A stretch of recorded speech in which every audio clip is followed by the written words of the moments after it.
ਨਮਸਤੇ, ਸਤਿ ਸ੍ਰੀ ਅਕਾਲ ਦੋਸਤੋ, ਕੀ ਹਾਲ ਹੈ?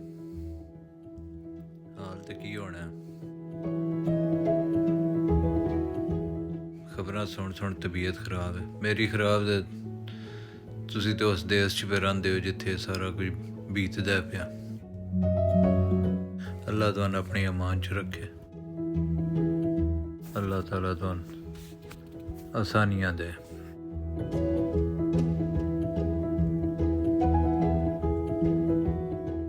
ਇਹ ਸਾਰਾ ਕੁਝ ਵੇਖ ਕੇ ਮੈਂ ਸੋਚਦਾ ਸਾ ਪਿਆ, ਮੈਂ ਕਿਹਾ ਵੀ ਪਤਾ ਨਹੀਂ ਸੱਚ ਕਿੱਥੇ ਗਿਆ। ਜੇ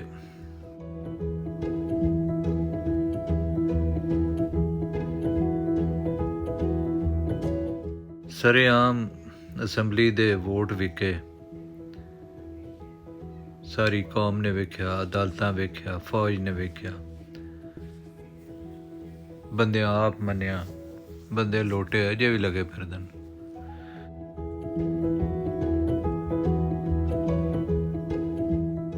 ਬੰਦੇ ਖਰੀਦ ਕੇ ਤੇ ਇਮਰਾਨ ਖਾਨ ਦੀ ਹਕੂਮਤ ਨੂੰ ਆਊਟ ਕਰ ਦਿੱਤਾ।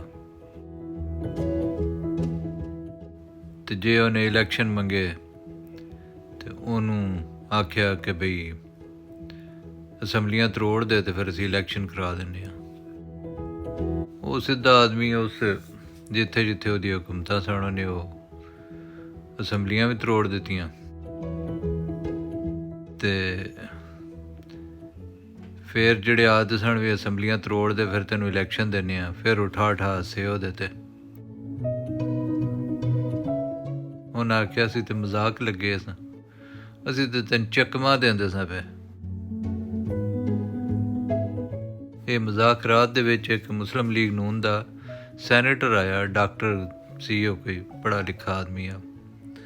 ਅਤੇ ਉਹਨੂੰ ਮਜ਼ਾਕ ਰਾਤ ਜਿਹੜਾ ਪ੍ਰੋਗਰਾਮ ਆਉਂਦਾ TV 'ਤੇ, ਉਹਦੇ ਐਂਕਰ ਨੇ ਆਖਿਆ ਵੀ ਤੁਸੀਂ ਆਪ ਹੀ ਤਾਂ ਆਖਦੇ ਸੋ ਵੀ ਅਸੈਂਬਲੀਆਂ ਤਰੋੜ ਦੇ ਅਤੇ ਫਿਰ ਅਸੀਂ ਇਲੈਕਸ਼ਨ ਕਰਵਾ ਦਿਆਂਗੇ। ਅਤੇ ਉਹਨੇ ਆਖਿਆ ਅਸੀਂ ਤਾਂ ਉਹਨੂੰ ਚਕਮਾ ਦਿੱਤਾ। ਸਦਕੇ ਜਾਵਾਂ ਇਸ ਮੁਲਕ ਦੇ, ਮਤਲਬ ਝੂਠਾ ਝੂਠ ਗੰਡੇਰੀਆਂ। ਉਹ ਖੈਰ ਇਮਰਾਨ ਖਾਨ ਦਾ ਵੀ ਮਤਲਬ ਜਿਨ੍ਹਾਂ ਦਾ ਲੀਡਰ ਜਿਹੜਾ ਉਹ ਅਸੈਂਬਲੀ 'ਚ ਖਲੋ ਕੇ ਆਖਦਾ ਕਿ ਇਹ ਹੈ ਉਹ ਜ਼ਰਾਏ ਜਿਨਸੇ ਮੈਨੇ ਇਹ ਅਸਾਸੇ ਬਣਾਏ ਹੈ। ਅਤੇ ਜਿਹਦੀ ਧੀ ਆਖਦੀ ਸੀ ਕਿ ਬਈ ਮੇਰੀ ਲੰਡਨ ਤੋਂ ਕਿਆ ਪਾਕਿਸਤਾਨ ਵਿੱਚ ਵੀ ਕੋਈ ਪ੍ਰਾਪਰਟੀ ਨਹੀਂ। ਅਤੇ ਬਾਅਦ ਦੇ ਵਿੱਚ ਉਹ ਲੰਡਨ ਵਾਲੀ ਪ੍ਰਾਪਰਟੀਆਂ ਦੀ ਵੀ ਮਾਲਕ ਕੋਈ ਨਿਕਲੀ, ਅਤੇ ਪਾਕਿਸਤਾਨ 'ਚ ਵੀ ਆਖਦੀ ਵੀ ਅਰਬਿਕ ਦੀਆਂ ਪ੍ਰਾਪਰਟੀਆਂ ਹਨ ਮੇਰੀਆਂ। ਅਤੇ ਜਿਹੜੀ ਆਪਣੇ ਭਰਾਵਾਂ ਨੂੰ ਆਖਦੀ ਹੈ ਕਿ ਵੀ ਉਹ ਵੀ ਤੋਸ਼ਾਖਾਨਾ 'ਚ ਛਾਵਾਂ ਚੁੱਕ ਕੇ ਲੈ ਗਏ। ਅਤੇ ਜੇ ਉਹਨਾਂ ਨੇ ਆਖਿਆ ਕਿ ਵੀ ਉਹ ਲੈ ਗਏ, ਅਤੇ ਉਹਨੇ ਆਖਿਆ ਕਿ ਉਹਨਾਂ ਉੱਤੇ ਤਾਂ ਮੇਰੇ ਮੁਲਕ ਦਾ ਕਾਨੂੰਨ ਹੀ ਨਹੀਂ ਲੱਗਦਾ, ਕਿਉਂ ਜੋ ਉਹ ਤਾਂ ਹੈ ਨਹੀਂ ਨਾਨ ਪਾਕਿਸਤਾਨੀ।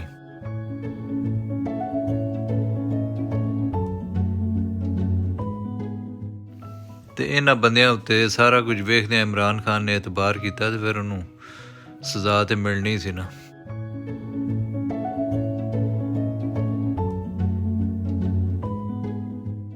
ਅੱਛਾ, ਫਿਰ ਉਹ ਝੂਠ ਲੈਦਾ ਹੋ ਗਿਆ, ਉਹ ਜਿਹੜੇ PDM ਨੇ ਬੋਲੇ। ਹੁਣ ਜੇ ਉਹ ਕੋਰਟ ਦੇ ਵਿੱਚ ਗਿਆ ਇਮਰਾਨ ਖਾਨ, ਅਤੇ ਉੱਥੋਂ ਕੋਰਟ ਨੇ ਆਖਿਆ ਜੀ ਠੀਕ ਹੈ 90 ਦਿਨਾਂ ਦੇ ਵਿੱਚ ਜਿਹੜਾ ਇਲੈਕਸ਼ਨ ਹੋਣਾ ਚਾਹੀਦਾ ਸੀ। ਉਹਨੇ ਕੋਰਟ ਨੇ ਵੀ ਆਰਡਰ ਕਰ ਦਿੱਤਾ ਕਿ 14 ਨੂੰ ਇਲੈਕਸ਼ਨ ਕਰਾਓ। ਅਤੇ ਉਸ ਤੋਂ ਪਹਿਲੇ ਆ ਕੇ ਫੌਜੀ ਆ ਕੇ ਅਤੇ ਚੀਫ ਜਸਟਿਸ ਨੂੰ ਮਿਲੇ, ਅਤੇ ਉਹਨੂੰ ਆਖਣ ਲੱਗੇ ਕਿ ਵੀ ਨਾ ਸਾਡੇ ਕੋਲ ਕੋਈ ਵਸਾਇਲ ਨੇ ਅਤੇ ਨਾ ਪੈਸੇ ਨੇ, ਅਤੇ ਨਾ ਸਾਡੇ ਕੋਲ ਬੰਦੇ ਹੀ ਨੇ ਜਿਹੜੇ ਅਸੀਂ ਸਪੇਅਰ ਕਰ ਸਕੀਏ।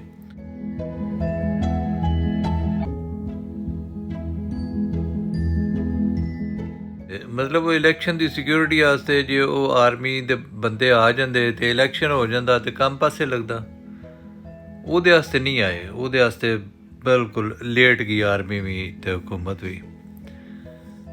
ਤੇ ਹੁਣ ਜਦੋਂ ਇਮਰਾਨ ਖਾਨ ਨੂੰ ਫੜ ਲਿਆ ਨੇ ਤੇ ਬੰਦੇ ਜਿਹੜੇ ਨੇ ਉਹ ਪ੍ਰੋਟੈਸਟ ਕਰਨ ਵਾਸਤੇ ਨਿਕਲ ਆਏ ਨੇ ਤੇ ਹੁਣ ਆਰਮੀ ਵੀ ਆ ਗਈ ਹੈ, ਹੁਣ ਵਸਾਇਲ ਵੀ ਆ ਗਏ ਨੇ। ਹੁਣ ਉਹ ਇਲੈਕਸ਼ਨ ਉੱਤੇ ਤੇ ਬੜੀ ਪੀਸਫੁਲ ਜੀ ਡਿਊਟੀ ਦੇਣੀ ਸੀ ਨਾ ਜੀ, ਐਵੇਂ ਦਾਬਾ ਸ਼ਾਬਾ ਮਾਰ ਕੇ ਤੇ ਹੁਣ ਤੇ ਸਿੱਧੀ ਸਿਰਾਂ ਹੀ ਗੋਲੀਆਂ ਵੀ ਮਾਰ ਦੇਣ।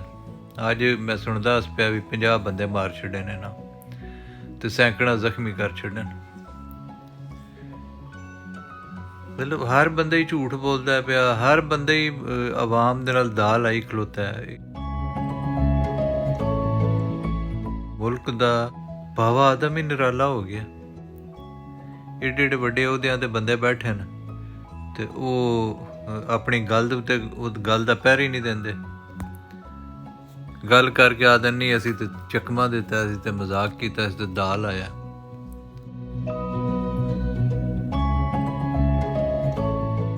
ਅੱਲਾ ਇਹਨਾਂ ਨੂੰ ਨੇਕ ਹਦਾਇਤ ਦੇ। ਅੱਲਾ ਜਾਣੇ ਕੀ ਬਣਦਾ।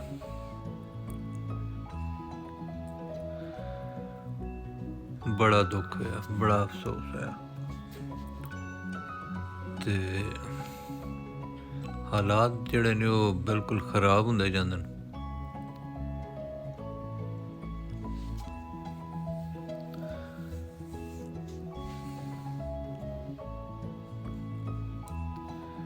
ਉਹ ਆਰਮੀ ਜਿਹੜੀ ਆਵਾਮ ਦੇ ਟੈਕਸਾਂ ਨਾਲ ਪਲੀ ਹੈ, ਉਹ ਪੁਲਿਸ ਜਿਹੜੀ ਜਿਹਦੀਆਂ ਤਨਖਾਹਾਂ ਆਵਾਮ ਦੇ ਟੈਕਸਾਂ ਤੋਂ ਦਿੱਤੀਆਂ ਜਾਂਦੀਆਂ ਨੇ, ਉਹਨੂੰ ਆਵਾਮ ਦੇ ਖਿਲਾਫ ਲਿਆ ਕੇ ਖੜਾ ਕਰ ਦਿੱਤਾ। ਉਹ ਇਸ ਵਾਸਤੇ ਇਹਨਾਂ ਨੂੰ ਟ੍ਰੇਨਿੰਗ ਦਿੱਤੀ ਗਈ ਸੀ, ਇਸ ਵਾਸਤੇ ਇਹਨਾਂ ਨੂੰ ਕੌਮ ਨੇ ਪਾਲਿਆ ਪੋਸਿਆ ਕਿ ਆ ਕੇ ਤੇ ਉਹ ਆਪਣੇ ਬੰਦਿਆਂ ਨੂੰ ਮਾਰਨ ਸ਼ੁਰੂ ਹੋ ਜਾਣ।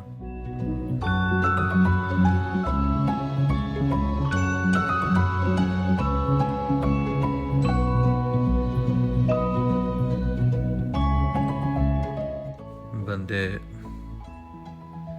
ਇਸ ਦੁਨੀਆ ਨੂੰ ਪਤਾ ਨਹੀਂ ਕੀ ਸਮਝ ਬੈਠੇ ਨੇ।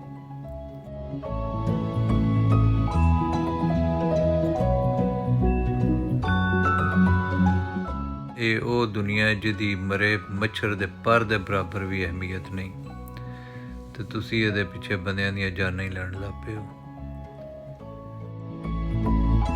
ਤੁਸੀਂ ਉਹ ਲੋਕ ਹੋ ਜਿਹੜੇ ਬਲੈਸਡ ਹੋ, ਜਿਨ੍ਹਾਂ ਨੂੰ ਰੱਬ ਨੇ ਪਹਿਲੀ ਬੜਾ ਨਵਾਜ਼ਿਆ, ਏਡੇ ਏਡੇ ਅਹੁਦੇ, ਜਾਇਦਾਦਾਂ, ਪੈਸੇ, ਤੇ ਇਹ ਤੁਸੀਂ ਕਿੱਥੇ ਲੈ ਜਾਣੇ ਨੇ? ਕਿੰਨਾ ਕੁ ਖਾ ਲੈਣਾ ਜੇ? ਕਾਸ਼ ਤੁਸੀਂ ਆਪਣੇ ਬੰਦਿਆਂ ਦਾ ਖਿਆਲ ਕਰਦੇ, ਆਪਣੇ ਜ਼ਮੀਨ ਨਾਲ ਪਿਆਰ ਕਰੋ। ਜਿਹਦਾ ਤੁਸੀਂ ਹਲਫ ਚੁੱਕਿਆ ਉਹ ਵਫਾਦਾਰੀ ਨਿਭਾਓ।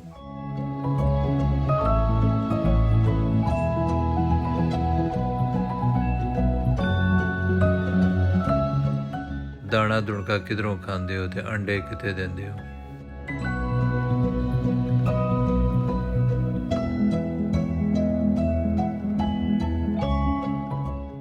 ਅੱਲਾਹ ਤਾਲਾ ਇੱਥੇ ਦੀ ਆਵਾਮ ਨੂੰ ਆਸਾਨੀਆਂ ਦੇ, ਅੱਲਾਹ ਰਹਿਮ ਕਰੇ।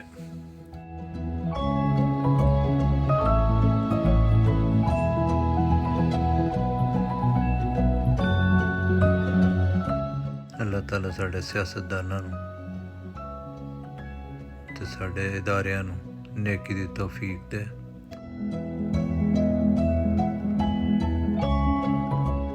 ਹੁਣ ਜਿਹੜੇ ਕੇਸ ਦੇ ਵਿੱਚ ਇਮਰਾਨ ਖਾਨ ਨੂੰ ਫੜਿਆ, ਉਹ ਕੋਈ ਟਰਸਟ ਦਾ ਕੇਸ ਹੈ। ਮੈਨੂੰ ਦੀ ਤਫਸੀਲ ਤੇ ਨਹੀਂ ਪਤਾ, ਲੇਕਿਨ ਉਹ ਬਹਰਹਾਲ ਉਹ ਟਰਸਟ ਵੀ ਉਹ ਹੈ ਜਿਹੜਾ ਰਹਿਮਤੁਲ ਲਿਲ ਆਲਮੀਨ ਦੇ ਨਾਂ 'ਤੇ ਕੋਈ ਰਿਸਰਚ ਦਾ ਇੰਸਟੀਟਿਊਟ ਬਣਾਇਆ ਗਿਆ। ਤੇ ਟਰਸਟ ਦੇ ਵਿੱਚ ਤਾਂ ਕੋਈ ਮਾਲਕ ਨਹੀਂ ਹੁੰਦਾ। ਟਰਸਟ ਦੇ ਵਿੱਚ ਉੱਥੇ ਜਿਹੜੇ ਲੋਕ ਆਉਂਦੇ ਨੇ ਉਹਨਾਂ ਨੂੰ ਫ੍ਰੀ ਤਾਲੀਮ ਦਿੱਤੀ ਜਾਂਦੀ ਹੈ। ਤੇ ਜੇ ਉਹਦੇ ਵਿੱਚੋਂ ਉਹ ਹਾਊਸਿੰਗ ਕਾਲੋਨੀ ਇੱਕ ਬਣਾਉਂਦਾ ਤੇ ਉਹਦੇ 'ਚੋਂ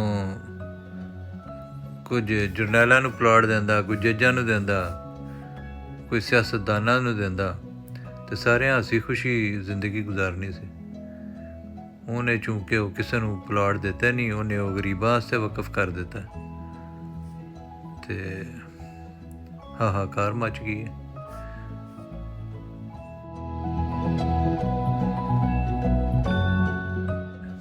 ਮਤਲਬ ਰਿਆਜ਼ ਨੇ ਜ਼ਮੀਨ ਸ਼ਾਇਦ ਦਿੱਤੀ ਹੈ ਟਰਸਟ ਵਾਸਤੇ।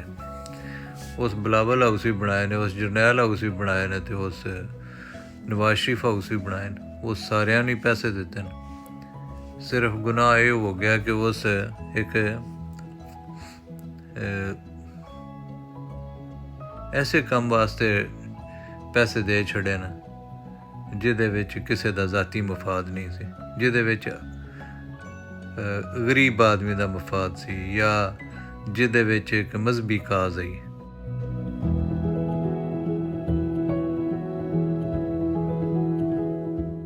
बेअसूली मसलहत के नाम पर फूली फली। ये तो वही हाल हो गया। हम असूलों पर लगे जीने तो रुसवाई हुई।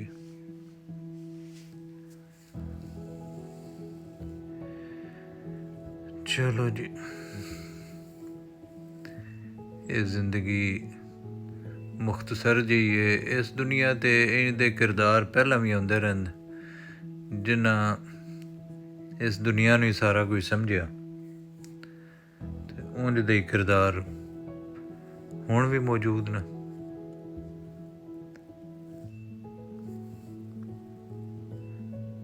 ਸਾਰਿਆਂ ਨੇ ਆਪਣਾ ਆਪਣਾ ਬਦਲਾ ਲੈ ਲੈਣਾ, ਦੁਨੀਆ 'ਤੇ ਵੀ ਅਤੇ ਆਖਰਤ 'ਤੇ ਵੀ।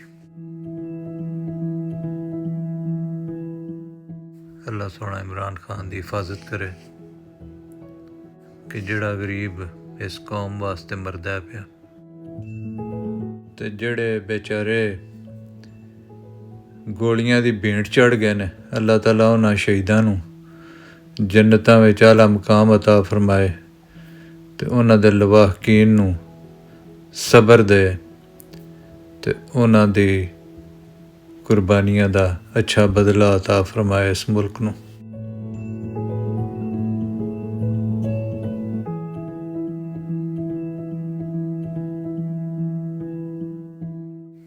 ਬਸ ਅੱਜ ਕੋਈ ਹੋਰ ਗੱਲ ਕਰਨ ਨੂੰ ਕੋਈ ਮੇਰਾ ਦਿਲ ਨਹੀਂ ਪਿਆ ਕਰਦਾ, ਅਤੇ ਮੈਂ ਮਾਜ਼ਰਤ ਚਾਹੁੰਦਾ।